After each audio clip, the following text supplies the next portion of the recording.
Les journées de Jérôme commencent toujours par un bain dans la piscine. Avec sa femme, sa fille Kaina, 15 ans, ses deux fils, Gaïs, 17 ans, Gillan, 8 ans, allez, Kaina, là, allez et son oncle Frédéric.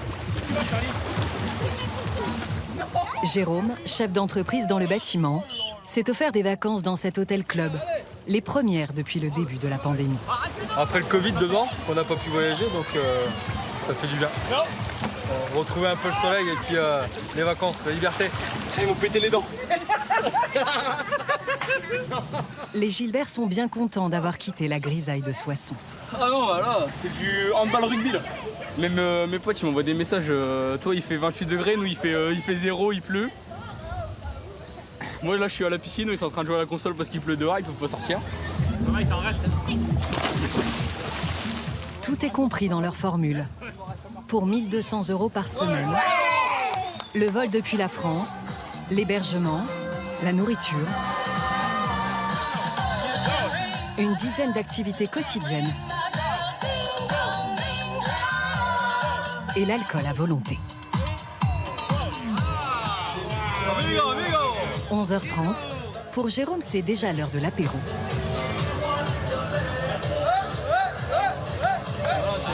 C'est quoi? C'est le paradis, là. Exactement. Il n'y a pas besoin de payer, tourner, c'est déjà, c'est ça les vraies vacances. C'est quoi qu'on doit?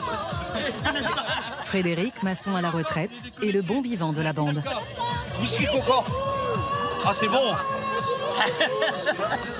One, two, three. Comme les Gilbert, près de 6 millions de touristes se laissent tenter chaque année par la République dominicaine. Punta Cana, sur la côte est du pays, est l'une des plus grandes stations touristiques du monde. À 9 heures de vol de la France, toute l'année, 30 degrés à l'ombre. C'est ici qu'a vu le jour le premier hôtel all inclusive, en français formule tout compris. Depuis, sur ces kilomètres de littoral, s'alignent une centaine de resorts qui appartiennent à de grandes chaînes hôtelières internationales. Ils se livrent une guerre des prix pour attirer les vacanciers du monde entier. Mais pour faire tourner cette usine à touristes, les coûts sont tirés vers le bas, notamment les salaires de la main-d'œuvre locale.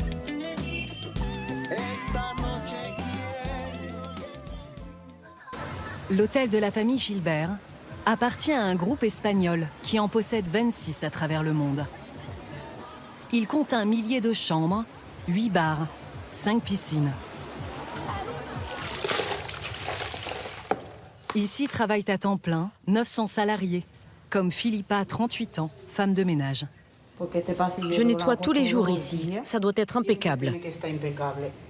En plus des couloirs, Philippa nettoie une vingtaine de chambres par jour, comme cette habitation standard pour 2 personnes, d'une quinzaine de mètres carrés, avec sa baignoire et sa terrasse qui donne sur la piscine.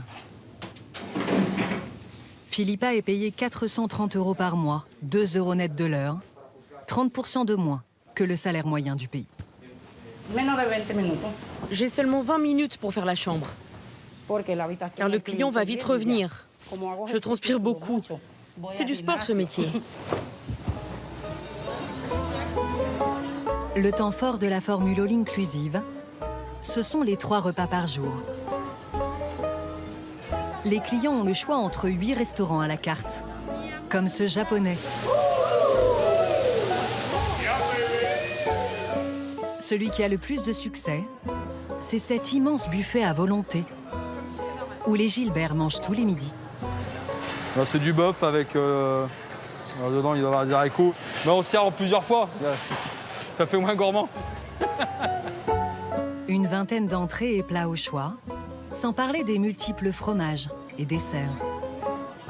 Malgré cette diversité, Gaïs mange presque toujours la même chose. Voilà, solo spaghetti. Moi, valeur sûre, pizza, frites et riz et pâtes, c'est tout. Elles sont bonnes les pizzas, ici. Elle est bonne, la pâte. Leur pâte est très bonne. En rentrant, je pense qu'on va être tous au régime. Ah ouais. Les vacances comme ça, c'est tout un peu dans l'excès, quoi. Les Gilbert profitent à fond de leur formule tout inclus. Ouais. Après les pâtes, la pizza. quitte à accompagner la pizza par des frites. Bah pour manger avec les pizzas, c'est mieux. Ça passe mieux. Ah ça y est, c'est bon là. 3 assiettes, c'est bon. Je pense que c'est même un peu dommage parce que le fait que c'est à volonté, je pense qu'on fait un peu de gâchis. On veut goûter à tout et puis à la fin on n'arrive plus quoi. Pour satisfaire son millier de clients, chaque jour, l'hôtel prépare 3 tonnes de nourriture. Avec de telles quantités, les cuisines sont livrées 2 à 3 fois par semaine. Les fruits et légumes, vous me les rentrez tout de suite.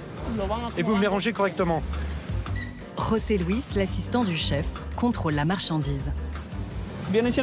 On commande une 60aine de fruits et légumes différents. Des tomates, des citrons, des mangues ou des ananas. Tous produits en République dominicaine. Mais la majorité de la nourriture proposée aux clients est congelée. Importée du monde entier, ces produits ont mis plusieurs jours pour arriver jusqu'ici.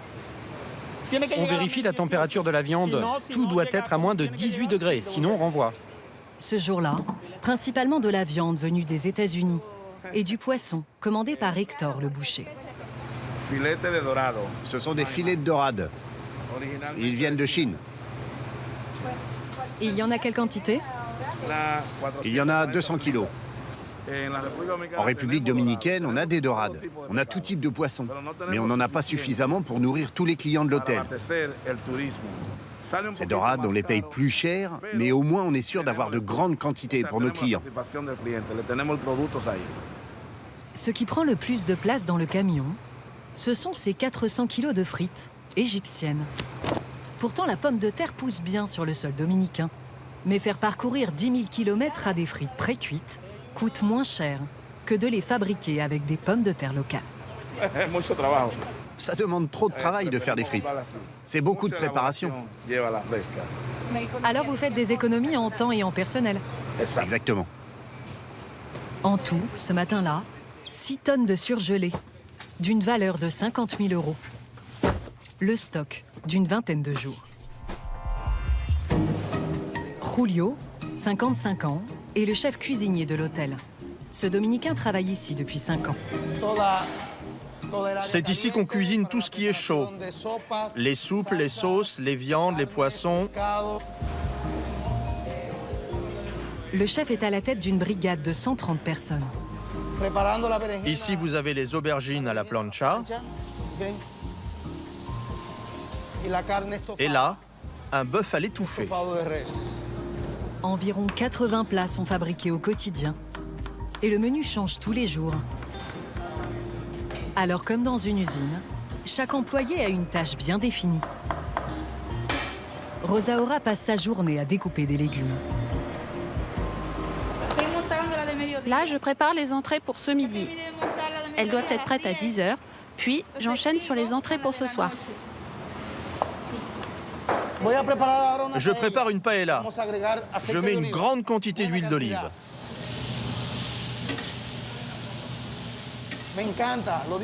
J'adore mon travail. J'ai 35 ans d'expérience dans l'hôtellerie. J'ai travaillé à Cuba, en Jamaïque, au Brésil, un peu aux États-Unis. Et puis je suis revenu dans mon pays.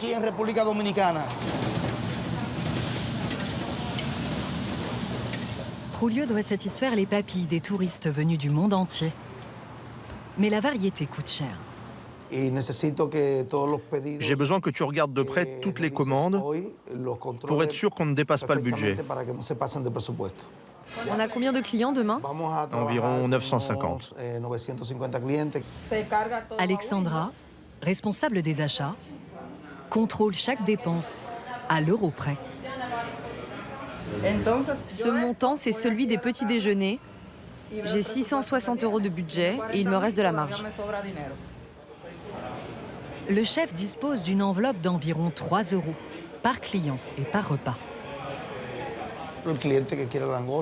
Si un client veut des langoustes ou des crevettes, on peut lui proposer de les acheter en supplément. Ce sont des produits très chers. Mais grâce à cette option, les clients ne peuvent pas dire qu'il n'y en a pas. En plus de manger à volonté, Ce qui attire les touristes dans ce type d'hôtel, c'est d'être les pieds dans l'eau. Alors, plusieurs, c'est de trouver une place à cette heure-ci. Cette plage privée est réservée aux clients de l'hôtel, comme les Gilbert. Elle se jette dans une eau à 27 degrés, la mer des Caraïbes. Ce cadre idyllique, les voyagistes du monde entier se l'arrachent. Ok, regardez ça. Je fais mon client français moyen. Regardez, je suis en vacances. J'ai travaillé toute l'année. Dur. Pour une semaine. Je vais en profiter. Voilà. C'est ça le top, c'est ça la République dominicaine. En fait, Axel Mazerolles n'est pas du tout en vacances. Ce patron d'un tour opérateur français Les familles peuvent s'installer aussi sur ces matelas. est là pour vérifier les prestations de l'hôtel. Face à lui, Anna, la directrice commerciale du resort. Axel fait déjà affaire avec elle. Il lui réserve 35 chambres à l'année.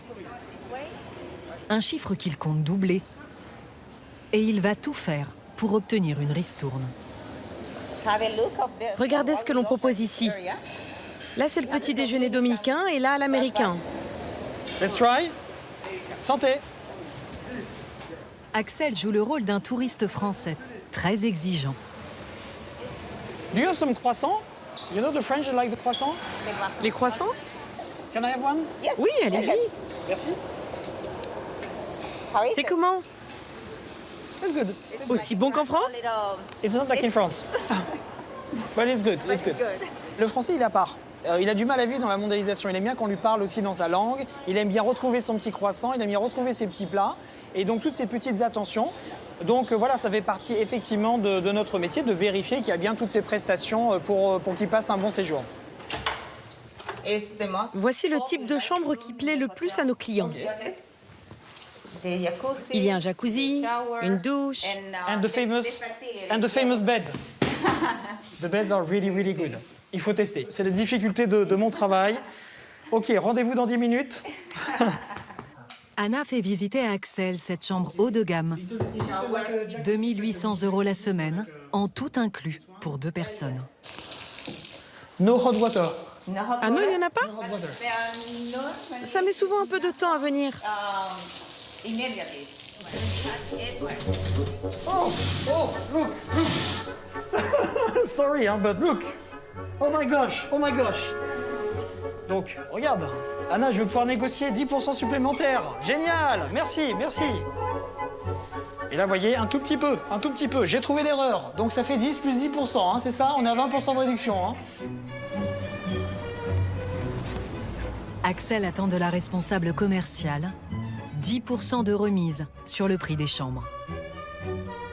So it means that for us, we will potentially double the volume of passengers in 1 year. And as you know, there is no other tour operators in France who can do that. My point is that I'm going to visit another hotel in 5 minutes. I will visit another one this afternoon, and I want to work with you, my friend, you know? Je sais, oui. Mais aucun d'eux ne pourra vous donner une offre tout compris aussi complète que ce que nous vous proposons. OK. Let's see. I don't know. J'en suis sûre. Vous allez travailler avec nous. Le voyagiste veut attirer ses futurs clients avec un prix d'appel ultra compétitif. Moi, ce qui m'intéresse, c'est pour le client final. Si on lui dit, tiens, on lance un vol direct et puis le prix, c'est 1 499 €, c'est mort. Pour attirer les gens, c'est mort. Par contre, si on lance à partir du X, la République Punta Cana en direct, à partir de 999 €, bing, là, ça va faire du buzz. Axel obtiendra satisfaction. Il pourra ainsi proposer certaines chambres à 899 € tout inclus, par semaine et par personne. Sur chaque séjour, sa marge nette est d'environ 5%. Take it over here. OK, nice, thank you. Mais certains clients d'Axel n'ont pas de limite de budget. Hello, hola. Gracias. Et c'est ici, au pays du tourisme de masse, que le voyagiste compte leur faire passer leurs prochaines vacances haut de gamme. Dans cet hôtel de luxe, sorti de terre il y a à peine 1 an. Là, ce bâtiment principal, Il est terriblement design et j'ai pas vu un seul hôtel similaire comme ça sur toute la République dominicaine. Je vous en prie. Merci. Ah ouais. Wow. It looks like huge. On fait tout dans le détail. Là, c'est parfait. La sélection du matériel. Regardez, il n'y a pas une tâche. Oh, wow! Oui, vous avez votre piscine privée avec un accès direct à la plage. Can I press on the button? Pour une chambre comme celle-ci, une semaine en all-inclusive coûte en moyenne 9 000 € par personne. Je me fais la photo rien que pour moi. Selon lui, 5% de sa clientèle, habituée à des destinations bien plus luxueuses, pourrait se laisser tenter.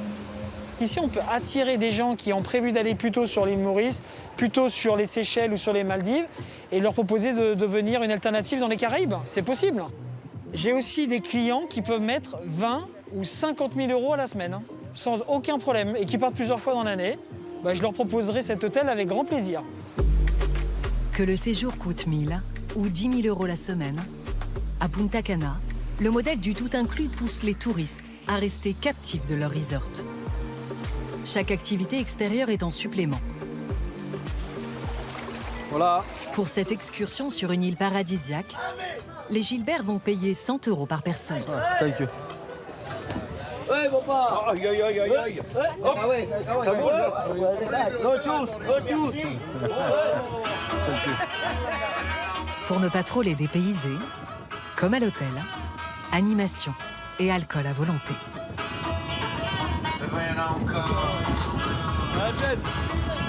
Ah, c'est super ambiance de folie là. Ah, j'en perds les mots. Ah, top. Là, c'est plus du coca. On perd pas les habitudes.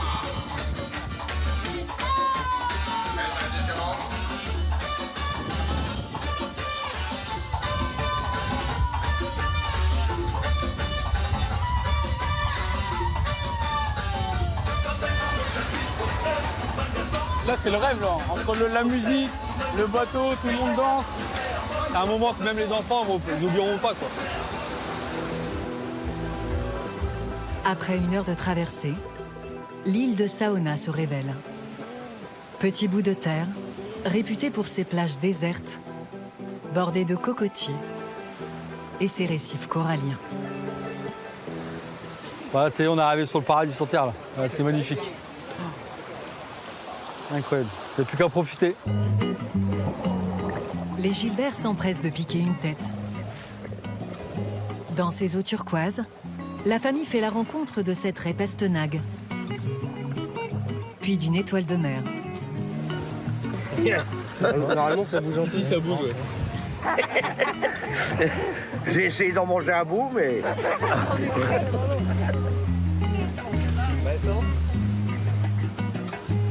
Après la baignade, Bienvenue à Mano Juan. Welcome to Mano Juan. passage obligé par les boutiques de souvenirs. Le prix? Chez Margarita, Lequel tu préfères? 10 $ le chapelet. Oh, c'est bien. À 73 ans, elle a toujours le sens des affaires. C'est Dieu le Père. Ici, on vit du tourisme et de la pêche. La pêche n'est pas bonne en ce moment et les touristes achètent rarement. Mais s'il n'y avait pas le tourisme, ça ferait déjà longtemps que je serais morte. Le tourisme est vital pour les Dominicains. Il a rapporté 7 milliards de $ au pays en 2019. Merci, mon ami. Et revenez vite. Il permet à plusieurs milliers de personnes qui gravitent autour des resorts de survivre. Bonjour. Une coiffure, mademoiselle? Sylvania fait des tresses pour une quinzaine d'euros. Depuis 12 ans, cette mère de 7 enfants sillonne la plage. Depuis que mon mari est mort, je dois m'occuper seule de mes enfants. Je ne veux pas qu'ils soient livrés à eux-mêmes, qu'ils fument de la drogue et qu'ils traînent dans la rue. Je suis pauvre, mais avec l'aide de Dieu, je peux les envoyer à l'école. Je travaille pour eux tous les jours pour qu'ils puissent manger à leur faim. Comme tous les vendeurs ambulants, Sylvania est taxée de la moitié de ses revenus pour avoir le droit de travailler sur la plage. Ce matin, Après 25 km dans le sable, elle n'a pas gagné le moindre centime. Bonjour mademoiselle, détresse? Souvent les gens me disent « va te faire foutre » et je réponds « aucun problème, merci beaucoup » et puis je m'en vais. C'est comme ça que je fais les tresses. Après 7 heures à arpenter la plage, Silvania a fini par rencontrer des touristes chiliennes. On est 5 et on a payé 10 $ chacune. Normalement, c'est plus cher. Elle nous a fait un prix. C'est sympa. Au revoir. Au revoir, mes chéris. Elles m'ont donné 5 $ de pourboire. Pour Silvania, comme pour de nombreux travailleurs dominicains, le pourboire, c'est souvent ce qui fait la différence quand les revenus sont bas. Salut patron. 22 h, Sergio, 28 ans, est derrière le bar de l'hôtel depuis 8 h du matin. Mon ami, salut. Sa journée est encore loin d'être terminée. La soirée du vendredi est souvent très arrosée. Juste du rhum, vous êtes sûr? Et le client Santé. a tendance à donner un pourboire. C'est à mon tour de faire le barman. Viens boire un verre de whisky. Vraiment? Ok. En haut, en bas, au centre. Ah, tu l'aimes ce mouvement. Sergio fait tout pour être agréable aux touristes. Santé. Avec 70 heures de travail par semaine en moyenne, Plus d'alcool. le barman gagne 270 € par mois. Merci, c'est super. Grâce au pourboire, il peut presque doubler son salaire. 5, 10, 11, 14 $. On est bien. Mais il y a des fois où je passe 7 heures derrière le bar pour seulement 2 $. Donc aujourd'hui, c'est bien. Sergio termine son service à 2 h du matin. Sa femme et ses enfants vivent à une centaine de kilomètres de Punta Cana. Demain, on commence à quelle heure? 7 heures du matin. Aïe. 20 jours par mois, il loge dans ce bâtiment, mis à disposition gratuitement pour les salariés de l'hôtel. Là, il y a 2 personnes qui dorment. Avant, on était 8 dans cette chambre.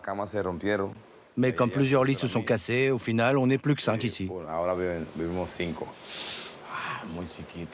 C'est petit, pas confortable et aussi pas pratique. Celui qui dort dans ce lit est sous la douche. Et l'autre qui dort ici vient d'être appelé en urgence pour partir travailler. Il va revenir dans quelques heures. Et en ouvrant la porte, il va me réveiller. Et ça va être dur de me rendormir. Ses colocataires sont barman ou serveurs, comme Orlando, qui vient juste d'être embauché. On a beaucoup moins de confort ici qu'à la maison. Et notre famille nous manque beaucoup. Travailler ici, c'est un sacrifice pour avoir une vie meilleure. Originaire des 4 coins de la République dominicaine, près de la moitié des salariés de cet hôtel dort sur place. Dans le pays, 1 personne sur 10 travaille dans le tourisme. À cause de ces conditions de travail épuisantes, la main-d'œuvre des hôtels doit être renouvelée en permanence. Restez là, restez là. Andrés, chef de rang, organise des formations pour apprendre le b.a.-ba du service. Surtout pas de stress. C'est juste un entraînement. Ces nouvelles recrues n'ont aucune expérience dans l'hôtellerie. C'est du vin sec ou demi-sec? Du vin sec. Et quel type de cépage? C'est du raisin rouge espagnol, fait en Espagne. À cause de la pandémie, beaucoup d'employés ont quitté l'hôtellerie. Quand les premiers hôtels ont rouvert, les salariés les plus expérimentés sont allés travailler chez eux. Du coup, nous qui avons besoin de recruter aujourd'hui, nous nous retrouvons avec des débutants. C'est pas comme ça, Juan, qu'il faut servir le vin. Voilà, c'est comme cela qu'il faut amener les bouteilles à table. Tu y arrives? Oh mon Dieu, j'ai honte. Bonjour, bienvenue. Une fois le service commencé, le manager ne quitte pas ses équipes des yeux. Luz, va à la table 24, maître découvert. Tu n'as pas pris la commande des boissons de la table du fond, vas-y. Et particulièrement les petits nouveaux. Écoute, à chaque fois que tu sers une boisson à table, garde bien ton plateau éloigné du client. Car s'il venait à se renverser, ça nous causerait un gros problème. L'hôtel sait qu'un client mécontent risque de lui faire une mauvaise publicité. Un petit pot de l'eau? Oui. Parfait. Pour l'éviter à tout prix, le resort compte sur Nicolas, le manager de la réception. Bonjour. Comment ça va? Ben, ça va bien. On m'a dit que le vol, ça a été très bien, n'est-ce pas? Oui. OK. Avec quel nom que vous avez de la réservation? À l'origine, il a été embauché pour gérer la centaine d'arrivées quotidiennes. Mais après 10 ans passés derrière ce comptoir, Nicolas est devenu très diplomate. Car ici se cristallisent tous les mécontentements des clients. Es uno por uno, porque yo estoy... Discúlpame. Je sais bien, oui, mais j'attends depuis midi. También el señor también. Vous faites les check-in à tout à l'heure, non? Oui. Mais vous déjà rentré dans la chambre? Non. Pas encore? Non, il nous a dit, viens dans une demi-heure, on va la changer, on va en trouver une avec un leaking. Ça fait 2 heures qu'on attend. Laisse-moi voir, laisse-moi voir. Nicolas se doit de satisfaire les vacanciers par tous les moyens. Señor Fabio, ¿tiene algo en la habitación? Non. Anterior, non? À peine rentré dans sa chambre, ce client en est tout de suite ressorti. J'ai réservé chez vous parce que je pensais que vous étiez le meilleur hôtel. Et la chambre que vous m'avez donnée n'a rien de luxueux. Te voy a resolver entre tú y yo, pero para que usted sepa, no es la que usted pagó. Porque usted pagó la habitación más bajita del hotel. La agencia pagó por usted. ¿Me entiende? C'est quoi le risque de ne pas faire cet effort Mais si vous faites cet effort, c'est-à-dire après vous pouvez avoir une réclamation à l'hôtel ou du moins des plaintes, tout ça, il faut que vous résolviez ce problème-là. Le réceptionniste habite à plus d'1 heure de l'hôtel, à Higüey, dans la banlieue de Punta Cana. Nicolas vient d'Haïti, le pays le plus pauvre du monde, frontalier avec la République dominicaine. Hola, man. Comment ça va? Bien. Il vit avec sa femme, Esmana, et ses 3 enfants, dans ce 2 pièces de 40 mètres carrés. Ici, c'est la salle de bain. Ici, c'est la chambre des enfants. C'est petit. On vit mal. On paie beaucoup, on vit mal. Le manager gagne 500 € par mois. 100 € en dessous du salaire moyen du pays. Un revenu qui ne couvre que la moitié des dépenses du foyer. Bien et tout. Esmana tient sa propre cafétéria. Même à 2 salaires, le couple s'en sort à peine. J'arrive à l'hôtel à 7 h du matin. Maintenant, il est 8 h 13. Vous pouvez savoir, hein? Je suis vraiment fatigué. Merci beaucoup. 12 heures de travail au quotidien et seulement 6 jours de repos par mois. Des fois, je le dis, ah, tu ne m'aimes pas. Si tu m'aimais, tu n'allais pas passer tout ce temps dans le travail et tu me laisses à la maison. Il me dit, mais c'est parce que je t'aime. Je ne veux pas que vous manquiez de rien. Quoique je travaille comme ça, vous manquez beaucoup de choses. C'est ce qui me fait mal, toujours. Parce que le travail qu'il fait ne correspond pas à son salaire. Même si sa rémunération n'est pas à la hauteur de son dévouement, c'est la fille chérie de papa. Nicolas s'estime chanceux d'avoir le droit de travailler légalement dans le pays. Ce n'est pas le cas de la majorité des 800 000 Haïtiens immigrés en République dominicaine. Certains essaient de s'en sortir en faisant les poubelles des hôtels. Presque l'intégralité de ces ordures provient des resorts de Punta Cana, situés à seulement 3 km de là. 600 tonnes de déchets sont déversées ici au quotidien. En moyenne, 6 kilos par touriste et par jour. Une centaine d'Haïtiens en situation irrégulière trient cette montagne de détritus, le plus souvent à main nue, au milieu des cadavres de vaches et des asticots.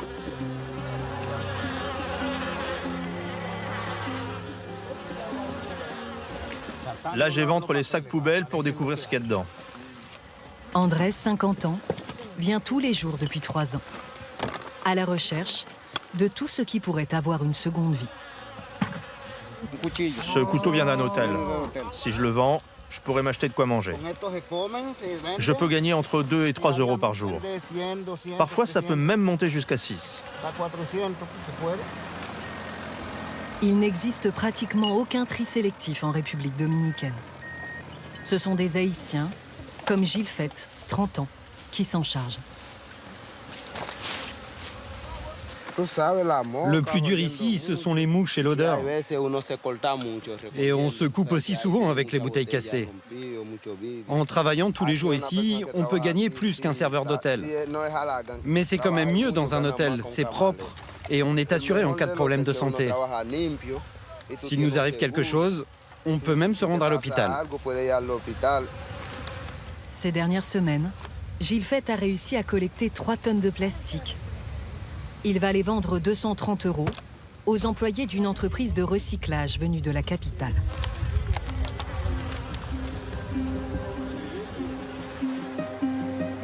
Les travailleurs précaires haïtiens, la famille Gilbert ne les croisera qu'à un seul endroit durant son séjour. Sur la plage. J'aime bien les caresses. C'est une drôle de peau. Ils parviennent à gagner quelques euros pour une photo avec un iguane ou en vendant des souvenirs. Ils ont tous besoin de sous. Il faut pas acheter à tout le monde. Entre les vendeurs ambulants et les salariés de l'hôtel, durant son séjour, la famille Gilbert aura donné 130 € de pourboire.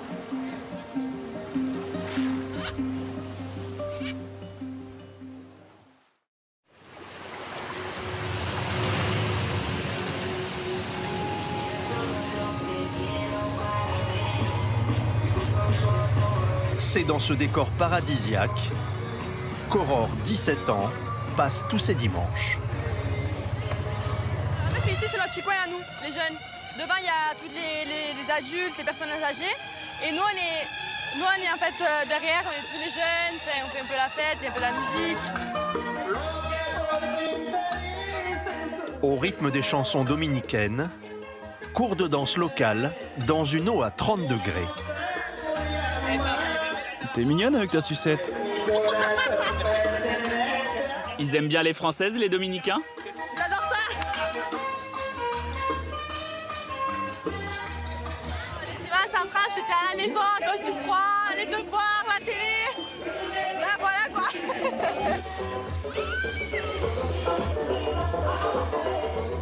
Aurore a quitté sa Provence natale il y a 6 mois pour s'installer en République dominicaine, à Las Galeras, un petit village du bout du monde.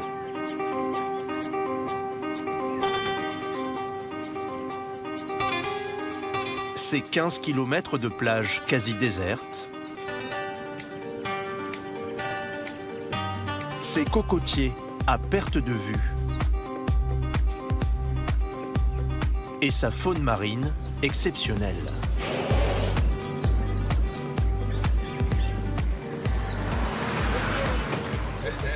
Mais aussi ces Français qui ont élu domicile ici. Restaurants, crêperies, boutiques de souvenirs, ils possèdent des commerces et ont aussi créé leur terrain de pétanque. Hey, il le pointe à moi! Où la police locale aime titiller avec eux le cochonnet.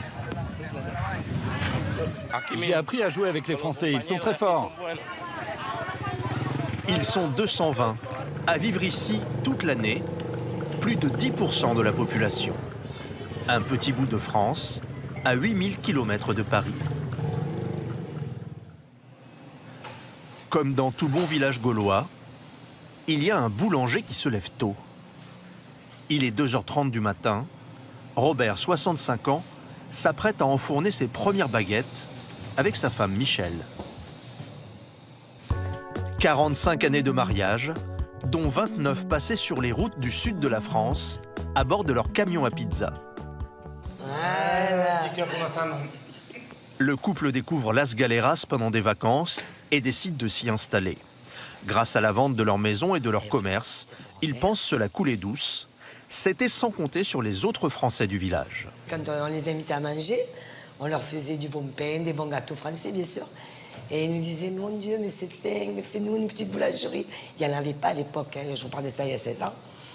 Et du coup, eh ben, on a monté une petite boulangerie qui a fonctionné. Michel est la grand-mère d'Aurore. En fait, je refais la veste. Il y a 6 mois, l'adolescente a arrêté le lycée. Michel l'a fait venir ici pour lui apprendre un métier. Une petite de 17 ans qui fait rien toute la journée, là, elle travaille avec sa mamie, elle a une vie active, et au moins le soir, elle est au lit de bonheur.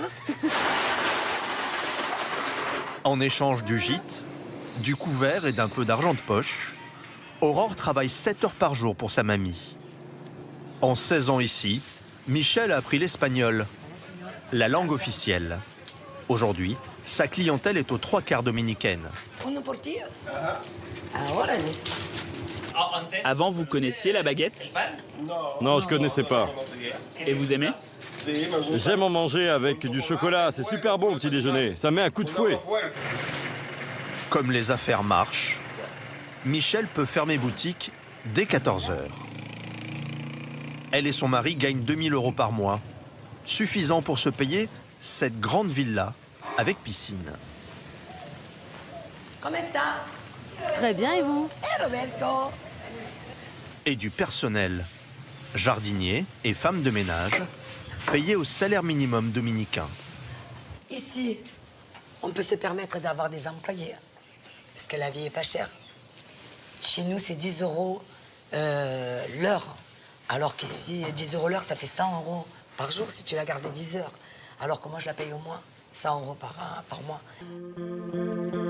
À part la boulangerie de Michel, le village compte 10 restaurants, la moitié tenus par des Français. Un petit monde en soi qui n'a plus grand-chose de dominicain. C'est toujours un petit doigt au-dessus du trait. Le bar-restaurant de Francis est devenu le rendez-vous de tous les hexagonaux. Bon, ben, à nous autres, hein. Ok. Allez. Ceux qui travaillent ici, comme cet hôtelier, ou ce couple de Parisiens venus une semaine en vacances.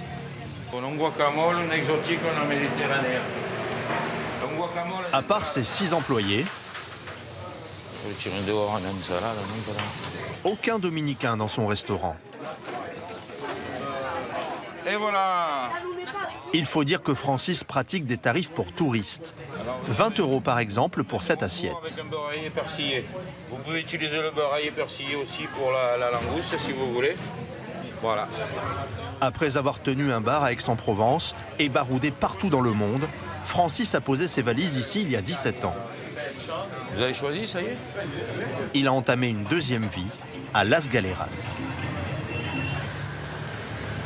Il loge juste à côté de son restaurant avec ses 2 enfants, Ramsès, 16 ans, et Mario, 10 ans, qu'il a eu avec Denis. Oui, je vais me brosser un peu. Une dominicaine du village, de 26 ans sa cadette. Allez, bisous, chérie. Je voulais te dire, mais j'avais eu 3 bons points. Et tu m'as pas donné les 100 pesos. Promis, je te mettrai, pour l'erreur, je te mettrai 500. D'accord? Soit 7 € de gagné pour Mario. Allez, travaille bien. Allez, maman, tout à l'heure, papa. Allez, à tout à l'heure. La communauté française possède sa propre école. Elle est privée, coût de la scolarité, 85 € par mois et par enfant. Bonjour Mario. L'école accueille une quinzaine d'élèves. Oui. Je vois le robot. Je vois le robot. Encore une. Et suit le même programme qu'en France. Le roi. La maternelle est gérée par Charlotte qui n'a aucun diplôme d'institutrice. En France, elle était réceptionniste. Je vois le roi. Bravo. T'as mis ton goûter déjà? À l'étage, les primaires. Chacun son tour. Ça fait combien de jours que je t'ai demandé de faire ça? Du CP au CM2, une classe unique de 5 élèves. Je veux me mettre au féminin, comment je fais? On met un E. Ils n'ont cours que le matin et la tenue des profs est plutôt détendue. Ici, la règle, c'est de monter sans chaussures. Il y a des drôles de règles dans cette école. Laurence, elle non plus, n'est pas institutrice. Après une carrière de géo au Club Med, elle arrive à Las Galeras il y a 32 ans. Comme il n'y a pas d'école au village, elle donne des cours à son fils Robinson sur sa terrasse. Des copains le rejoignent. L'école française est née. Et bon, moi, je pensais faire ça quelques années, mais par la force des choses, il y a de plus en plus de gens qui étaient intéressés. Bon, il faut dire qu'aussi, bon, on a eu des bons résultats. En général, tous les enfants qui sont sortis d'ici, ont intégré une école sans problème, avec des bons résultats et tout ça. Donc, bon, c'est plutôt encourageant. Allez. Laurence est l'une des premières étrangères à avoir mis les pieds à Las Galeras. Allez, les filles, on monte. Allez. Quand elle s'est installée ici avec Jean, son mari, il n'y avait rien, aucune construction. Ça, là, tous les bungalows, toutes les maisons, ça n'existait pas. Tout ça, c'était la jungle. Alors, il fallait défricher pour construire. Et il y avait des grosses bébêtes, genre des migales. Un environnement hostile. Le couple vit sans eau, sans électricité, avec ses 2 enfants. La famille se nourrit de la pêche du jour.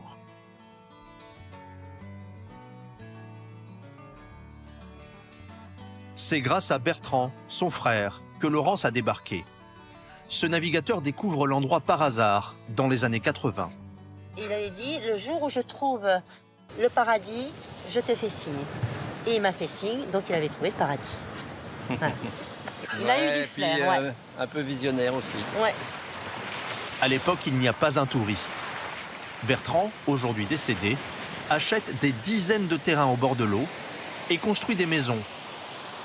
Laurence et Jean font de même. Il a fait beau la semaine dernière. Le couple est encore aujourd'hui propriétaire de 4 maisons. C'est pas baigné encore une seule fois. C'est vrai? Non, non. Qu'il loue jusqu'à 750 € la semaine en haute saison. Les terrains ici, à peu près, ça pouvait coûter combien? 5 $ le mètre carré. Tu vois, moi j'avais dit 10-15, tu vois, alors voilà. Ça a multiplié par... Par 10. Par, non, par... Par 20. Ouais. Facile. Un boom de l'immobilier dû à l'explosion du tourisme. À Las Galeras, 70 000 étrangers débarquent chaque année pour des vacances. Une manne dont les Français sont les premiers à profiter. Moi, je me régale quand la mer, elle est comme ça, c'est le top. Ludivine, 40 ans, possède la plus grosse société d'excursion du village. Elle l'a montée il y a 13 ans avec son mari Joël, un Dominicain rencontré ici pendant des vacances. Là, j'aimerais trop qu'on les voit par là, je serais trop content. Ce qu'ils veulent montrer aux 28 touristes français à bord de leur bateau, c'est la star de la baie. Au bout de 10 minutes de navigation, les baleines à bosse pointent à l'horizon. On va voir la queue, regarde!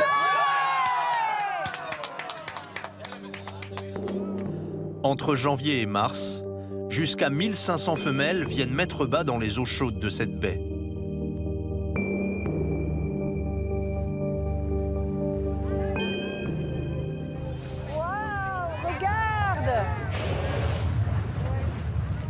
Là, c'est top. Hein. Ça rend, ah oui, ça rend ému. Ça vaut le coup. Hein. Les larmes sont pas loin, oui. Des fois, c'est tellement, ça prend. Ouais, ça prend un trip, ouais.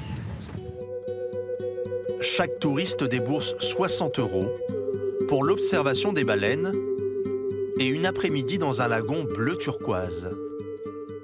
1, 2, 3. Pendant que Ludivine joue la touriste,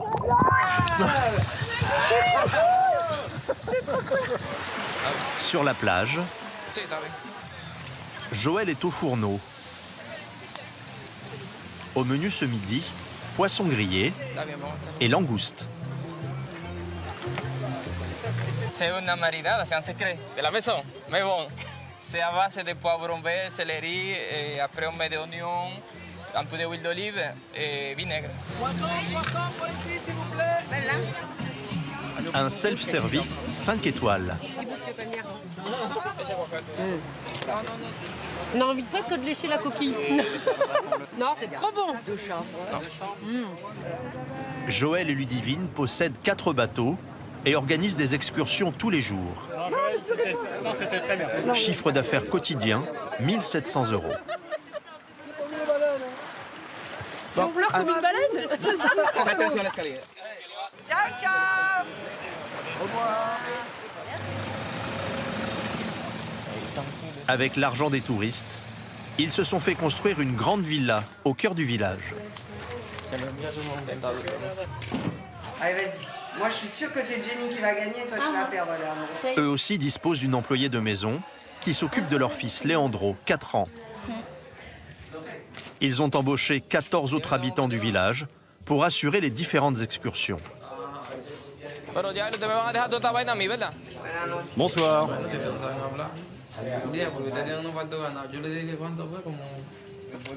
Leurs salaires sont versés en liquide. Près de 15 € par jour, 5 fois le salaire minimum dominicain. Vous allez faire quoi avec cet argent? C'est ça le problème. Je vais tout dépenser ce soir avec les filles pour qu'elles soient moins timides. Et quand j'aurai plus rien, je travaillerai ou je demanderai de l'aide à Joël. Pour ces travailleurs, aucune cotisation retraite ni sécurité sociale. Et pour les patrons, Joël et Ludivine, aucune charge et très peu d'impôts. C'est d'ailleurs parce qu'elle ne supportait plus la fiscalité française que Ludivine s'est installée ici. Elle possédait une plage privée sur la Côte d'Azur. Moi, j'en avais marre parce que je travaillais beaucoup et je me suis dit, c'est pas possible. Je trouvais ça injuste de travailler autant et de payer autant d'impôts. J'étais à mon compte et je me suis dit, mais c'est pas possible. C'est pas possible. Comment les gens ils peuvent faire pour s'en sortir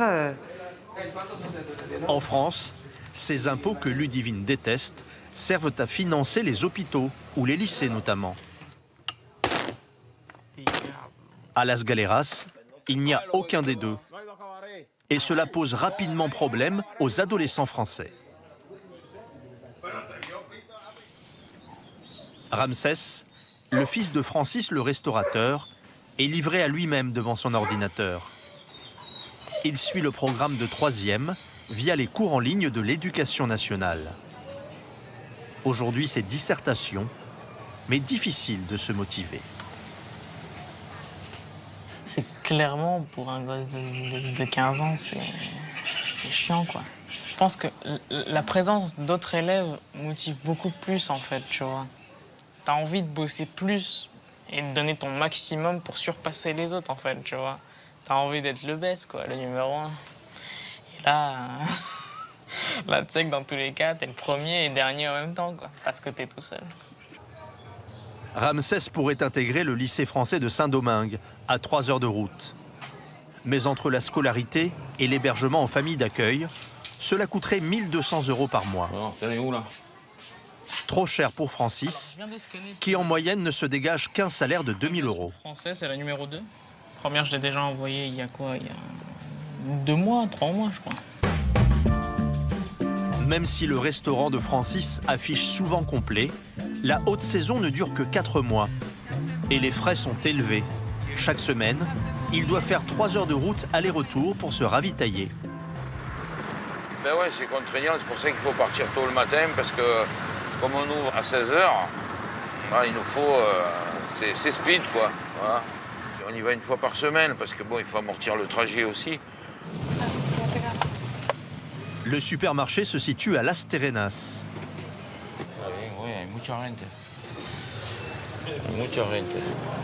Une grande station balnéaire fréquentée exclusivement par des étrangers. Dans les rayons, des produits européens et des spécialités françaises. Allez, on va faire un bon pot-au-feu. Et ça, je vais prévenir mes clients. Parce que je sais, j'ai des clients, même pour emporter, ils me disent « Ah, tu fais-moi des portions pour emporter quand je fais un pot-au-feu. » La moutarde de Dijon, putain, c'est la folie. Les prix sont 30 à 40% plus élevés qu'en France. 19,50, on a payé 6 euros. 6 euros, un petit truc comme ça. C'est cher, hein? Moi, je t'ai dit, tu me l'écrases, le pain. Chaque semaine, Francis en a pour 800 euros. Des produits français très chers.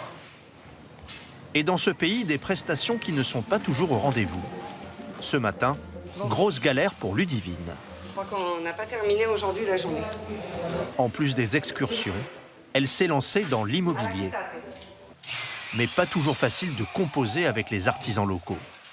Cet appartement de 2 chambres est loué demain pour 1 semaine, 60 euros la nuit. Les travaux ne sont pas terminés et les finitions laissent à désirer. Donc là, j'étais super heureuse. Je viens de me faire des portes juste magnifiques. Sauf qu'il me manque 30 cm. Au lieu de 2,20 m, elles font 1,90 m. Des portes trop petites. Vas-y, retiens la porte. Ou trop grandes. Et le chef de chantier a du culot. Ah ben, elle est baniste. Allô? Je t'appelle car il faudrait que tu me donnes les 180 euros. J'en ai besoin maintenant. Termíname ese trabajo y después vamos a hablar de dinero, porque ya ahora yo no estoy en condición de hablar de dinero. Les ouvriers travailleront toute la nuit pour terminer le chantier.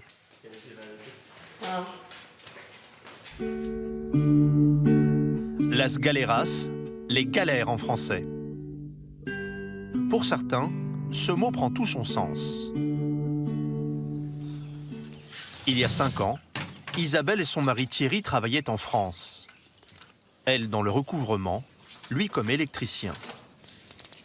Ils ont démissionné, vendu leur pavillon dans la banlieue de Lille et investi toutes leurs économies, 180 000 euros, pour faire construire des chambres d'hôtes. Il faut être courageux quand même pour tout vendre. Ou fou. Oui. Comme inconscient. Ouais. Ou inconscient. Ouais, il faut avoir du courage parce que c'est pas facile. Vous regrettez des fois, vous, Isabelle, ce que vous aviez en France? Oui. Vous vous dites quoi? Est-ce qu'on a bien fait? Est-ce qu'on a bien fait de tout lâcher, de tout quitter, avec tout ce que ça comporte, pour vivre une vie au soleil? Oui. Leur vie au soleil n'a rien d'un paradis. Des chambres occupées à peine la moitié de la saison et un pécule de départ qui fond comme neige au soleil. Thierry a même dû reprendre son travail d'électricien dans le village. Ces Français qui pensaient avoir la vie facile ici, Armel en a vu passer des centaines en 16 ans de République dominicaine.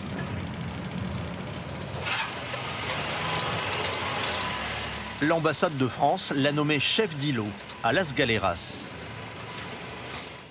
Hola. Bonjour, ça va? Bien. C'est un peu la chef du village gaulois. Elle veille au confort et à la sécurité de ses compatriotes. Non. Mais en ce moment, entre la petite plage et celle de Rincon, il y a quelques vols. Armel tient aussi un rôle de recensement des Français installés ici. Elle en a comptabilisé 220. 76 officiellement inscrits, 150 autres beaucoup plus discrets. Selon elle, pour continuer à toucher les aides en France. Il n'y a pas assez de contrôle en France. Maintenant, avec Internet, ils peuvent faire pointer quelqu'un en France sur un ordinateur. Il n'y a aucune présence physique obligatoire. Donc c'est très facile. Le pouvoir d'Armel est limité. L'an dernier, elle n'a rien pu faire quand un Français n'a pas déclaré le décès de sa mère qui vivait ici. La maman est décédée, elle a été enterrée vite fait bien fait sous même pas 48 heures, enterrée ici sur Las Galeras, sans signaler le décès de cette personne, afin de pouvoir continuer de toucher la pension que touchait la maman en France. Chaque année, Las Galeras est un peu moins dominicaine et un peu plus française. Ir à la izquierda. À la droite. Ah non, à gauche. Gauche. Un phénomène contre lequel Christian tente de lutter. allons-y. Paradoxalement, en donnant des cours intensifs de français aux Dominicains. La soupe au chou. Chou. Grâce à cet enseignement gratuit, cet ancien restaurateur de 69 ans espère que les Dominicains reprendront le marché du tourisme en main. S'il y a trop de Français, il y a trop d'étrangers, l'âme du village est étouffée. Ce qu'il faut, c'est justement garder l'âme de ce petit village et garder l'authenticité du village. Mais s'il y a trop de mecs qui veulent leur fric et tout ça, c'est non.